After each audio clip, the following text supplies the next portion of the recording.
Bismillahirrahmanirrahim. Assalamu alaikum students. I hope all of you will be fine. Students, today we are going to start unit number 12, that is geometrical optics. You already know that optics is a branch of physics that deals with the properties and propagation of light. So, in geometrical optics, we also study about the light. Geometrical optics or ray optics is a model of optics that describes the light propagation in terms of rays. The ray in geometrical optics is an abstraction useful for approximating the paths along which the light propagates under certain circumstances. Students, in this unit, we will discuss about the properties of light, how light propagates in terms of rays, and what are the importance of light, how light moves, and why light is very important to us. Students, आप सब ये बात अच्छे से जानते हैं कि अगर लाइट ना हो, बहुत ज़्यादा अंधेरा हो, तो हम कोई चीज़ भी देख नहीं सकते. सो लाइट बहुत ज़्यादा इम्पॉर्टेंट है किसी भी इमेज को देखने के लिए. और इसके अलावा हमारे पास बहुत से ऑप्टिकल इंस्ट्रूमेंट्स यूज़ किए जाते हैं जिनके थ्रू हम बहुत से ऑब्जेक्ट्स की इमेज को या स्मॉल साइज में या लार्ज साइज में देख सकते हैं. अगर आपने ये ऑब्जर्व किया होगा कि अगर कमरे में बिल्कुल अंधेरा हो तो आपके साथ बैठे हुए लोग भी आपको नज़र नहीं आते. इसकी रीज़न ये है कि लाइट वहाँ पे प्रेजेंट नहीं है. जब तक लाइट नहीं होगी कोई इमेज नहीं बनेगा और हमें कुछ भी नज़र नहीं आएगा. अब क्वेश्चन ये है कि कैसे लाइट हमें हेल्प आउट करती है चीज़ों को देखने में, कैसे हमें पता चलता है कि लाइट जो है वो हमें हेल्प आउट कर रही है, हमें कैसे इमेज नज़र आ रहा है, वो लाइट की कौन सी प्रॉपर्टीज़ हैं, वो कौन से फिनोमेनाज हैं जो हमें इन सब के बारे में बताते हैं. मज़ीद हम इस चैप्टर में ऑप्टिकल इंस्ट्रूमेंट्स के बारे में पढ़ेंगे, जैसे माइक्रोस्कोप, कंपाउंड माइक्रोस्कोप, टेलीस्कोप और स्ट्रक्चर ऑफ आई के बारे में भी डिस्कस करेंगे. और मिरर्स के बारे में पढ़ेंगे कि मिरर्स के थ्रू इमेजेस कैसे बनते हैं, उनका साइज़ कैसा होता है. क्योंकि बाज़ औक़ात आपने देखा होगा कि इमेज जो ऑब्जेक्ट है वो बहुत छोटा सा होता है लेकिन उसका इमेज बहुत बड़ा हमें नज़र आ रहा होता है. जैसे हम किसी चीज़ को जूम करके देखना चाहते हैं तो हम चाहते हैं कि बेशक ऑब्जेक्ट छोटा सा हो लेकिन इमेज बहुत बड़ी नज़र आए. इस तरह हम ये भी देखेंगे कि लेंसेज के थ्रू कैसे इमेजेस बनते हैं, क्या उनके थ्रू भी छोटा बड़ा इमेज बन सकता है या नहीं बन सकता.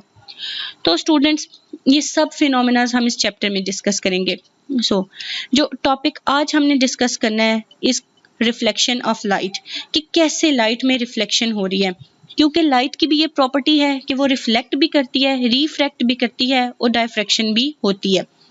अब हम सबसे पहले डिस्कस करेंगे कि what is reflection of light, कि रिफ्लेक्शन का क्या मतलब है. जैसे हमने साउंड के बारे में डिस्कस किया था in the last unit, that sound जब रिफ्लेक्ट होता है तो हम उसे क्या कहते हैं, इको. जब हमें वो रिफ्लेक्शन होकर दोबारा सुनाई देता है. तो लाइट में भी ये प्रॉपर्टी है कि लाइट रिफ्लेक्ट होती है. अब हम इसको डिटेल में डिस्कस करेंगे. First of all we need to know the history about light. In the early 1700s, there was two ideas about the nature of light, particle nature and the wave nature. जब 1700 का जब time था तो ये discuss किया जाता था, ये आइडिया दिया जाता था कि लाइट की जो नेचर है वो पार्टिकल नेचर भी है और वेव नेचर भी है.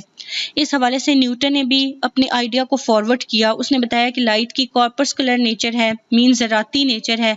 According to him light consist of tiny fast moving particle, and then Maxwell formulated the wave theory of light. According to Newton, light की जो है वो टिनी पार्टिकल्स जो है उन पे कंसिस्ट करती है, लेकिन मैक्सवेल ने कहा कि वेव थ्योरी लाइट की एग्जिस्ट करती है. In 1802 Thomas Young's prove the wave nature of light experimentally. फिर क्या हुआ, 1802 में थॉमस ने ये प्रूव किया कि लाइट की वेव नेचर है, एक्सपेरिमेंटली प्रूव किया. और इन 1900 Planck suggest that the light consist of small packets of energy called photon. Later on idea of photon was confirmed by experiment.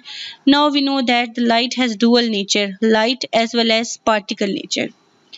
Planck's ने भी यही सजेस्ट किया था कि लाइट के छोटे छोटे पार्टी पैकेट्स हैं एनर्जी के जिनको हम फोटोन कहते हैं, और बाद में हमने उस आइडिया को एक्सपेरिमेंट के थ्रू भी कंफर्म कर लिया था।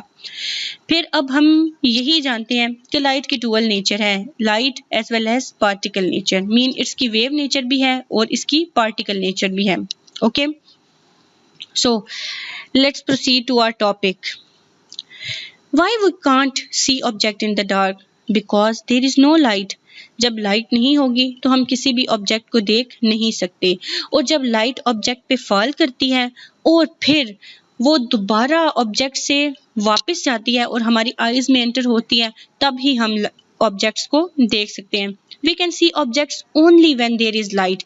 If there is no light, we can't see anything. Okay? So, what is reflection of light? When a light is incident on a surface of an object, some of light is sent back and this phenomena is called reflection of light. अगर ऐसा हो कि light किसी surface पे आके incident कर रही है, उसको आके हिट कर रही है और दोबारा वापस चली गई है, तो ये फिनोमेना क्या कहलाता है? रिफ्लेक्शन ऑफ लाइट कहलाता है। जैसे आपको ये इमेज में नजर आ रहा है, ठीक है, ये लाइट जो है वो ऑब्जेक्ट से इंसिडेंट हुई है और फिर वहां पे टकराने के बाद दोबारा वो रिफ्लेक्ट होके आई में गई है, तो हमें उस ऑब्जेक्ट का इमेज नजर आ जाएगा। कुछ टर्म्स हैं जो रिफ्लेक्शन ऑफ लाइट से रिलेटेड हैं, जिनको डिस्कस करना जरूरी है, जैसे कि incident ray, reflected ray, angle of incidence, angle of reflection and the normal. इन सब टर्म्स को हम वन बाय वन डिस्कस करेंगे so that you can easily understand the phenomena of reflection of light. So first of all, what is an incident ray? A ray which represent the incident light is called incident ray. अब ये रे light को represent कर रही है, ये वो रे है जो रिप्रेजेंट कर रही है इंसिडेंट लाइट को, कि लाइट इंसिडेंट हुई है, उसको जो रे रिप्रेजेंट कर रही है that is called incident ray.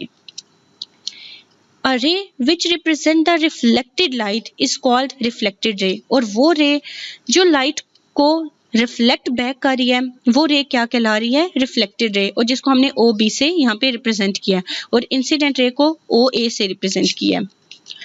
Now, what is normal? A line perpendicular to the surface at the point of incidence is called normal.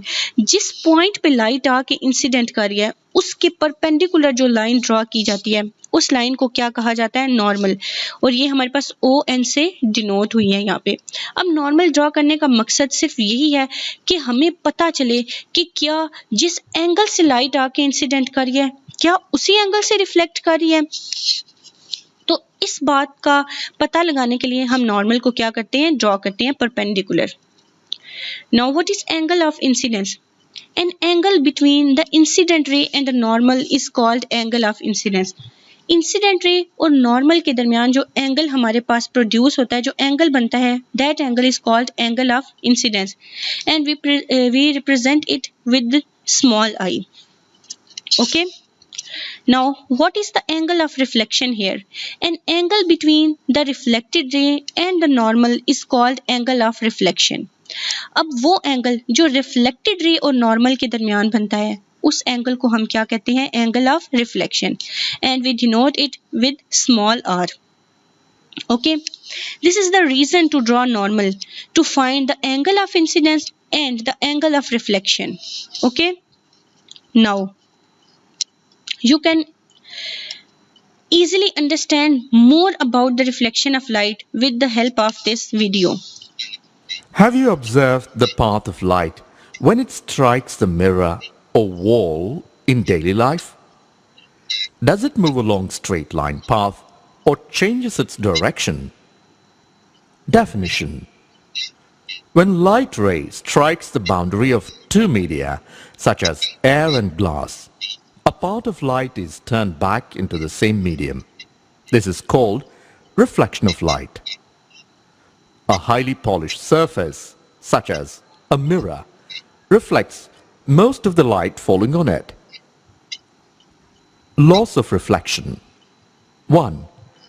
The angle of incidence is equal to the angle of reflection.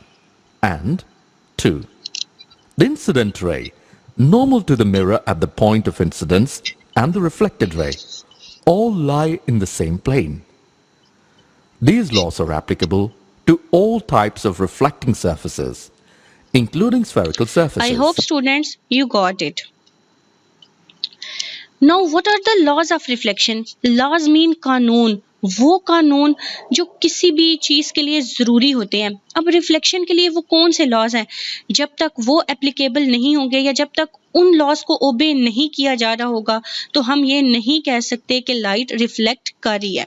सबसे पहला law ये है कि the incident ray, the reflected ray and the normal all lie in the same plane.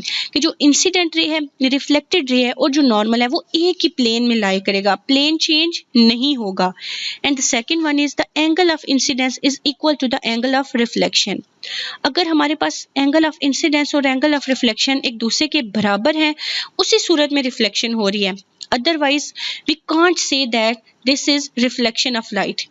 For example, if the angle of incidence is 30 degree, the angle of reflection must be 30 degree. Otherwise, there will be no reflection of light. Okay? I hope students you got it.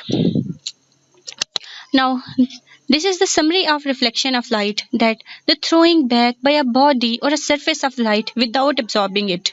What is the mean of without absorbing it? Students, not all objects can reflect light. There are many objects exist around us. Some can absorb light, some can transmit light, and some can reflect light. Okay? So, but the throwing back by a body or surface of light without absorbing it is called reflection of light. We see a page of a book because light reflects from each part of the page in all directions, so that some of the light rays from each part of the page enter our eye. Because almost no light is reflected by the printed words, we see them as black areas. Students, अभी जो मैंने बात की कि हर object light को reflect नहीं करती, हम जो बुक के ऊपर प्रिंटेड वर्ड्स लिखे होते हैं वो हमें कैसे नजर आते हैं? लाइट तो पूरी बुक पे फॉल करती है, लेकिन वो जो ब्लैक पार्ट है, जो प्रिंटेड वर्ड्स हैं, उनके ऊपर जब लाइट फॉल करती है तो उन्हीं में एब्जॉर्ब हो जाती है, रिफ्लेक्ट बैक नहीं करती. लेकिन बाकी जितना पार्ट होता है उससे लाइट रिफ्लेक्ट बैक के हमारी आईज तक पहुंचती है और हम फिर उसको देख सकते हैं. Okay, now there are types of reflection: regular reflection and diffuse reflection. Diffuse reflection is also called irregular reflection. So now we are going to learn them thoroughly. So what is regular reflection? When a parallel beam of light is incident on a plane mirror, the angle of incidence of all the rays are equal, thus all the rays are reflected in one direction. Such reflection of light is called regular reflection.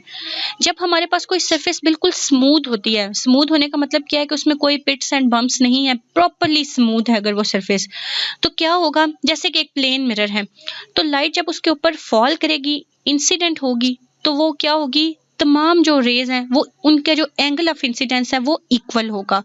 तो इस type की जो reflection है वो हमारे पास क्या कहलाती है? रेगुलर रिफ्लेक्शन कहलाती है. But the diffuse reflection is that when a parallel beam of light is incident on a rough surface, the rays are reflected in different direction. Such reflection of light is called diffuse reflection or irregular reflection. अब अगर surface हमारे पास irregular है, बिल्कुल smooth नहीं है, तो क्या होगा कि जब लाइट की बीम आके उसके ऊपर इंसिडेंट होगी तो एंगल ऑफ इंसिडेंस जो है वो तमाम रेस का बराबर नहीं होगा, क्योंकि वो लाइट जब फॉल करेगी वो डिफरेंट पार्ट्स पे फॉल कर रही है तो वो डिफरेंट डायरेक्शन में रिफ्लेक्ट करेगी. दैट्स वाई इस तरह की रिफ्लेक्शन को हम डिफ्यूज रिफ्लेक्शन या इरेगुलर रिफ्लेक्शन कहते हैं. और मोस्टली डिफ्यूज रिफ्लेक्शन जो है वो हमारे लिए ज़्यादा फ़ायदेमंद है, क्योंकि अगर लाइट एक ही डायरेक्शन में ट्रैवल करके जाए और वहीं पे रिफ्लेक्ट होके जाए तो क्या होगा? हमें तो सिर्फ वही एरिया नजर आएगा, लेकिन हमने तो रूम में हर एरिया को देखना है, हमने तो हर चीज़ देखनी है अगर लाइट ऑन हो. तो दैट्स वाई ज़्यादातर जो है वो हमारे लिए फ़ायदेमंद जो है, जिसके हमें ज़्यादा बेनिफिट्स हैं, वो डिफ्यूज्ड रिफ्लेक्शन है. Okay, now you can check the video in this video that what is the phenomena of diffused and regular reflection. You can understand properly with the help of this video.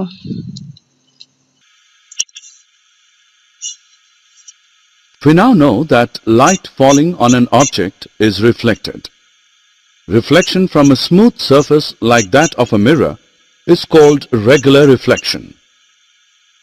Reflection of light from the water surface and highly polished floors are also examples of regular reflections. Images are formed by the regular reflection of light. Diffused or irregular reflection takes place when a ray of light is incident on a surface such as wall or wood which is not smooth or polished. An image is not formed in this case. In this case, the different portions of the surface reflect the incident light in different directions. The light sent to our eyes by most of the objects we see around us is due to the diffused reflection from their surfaces.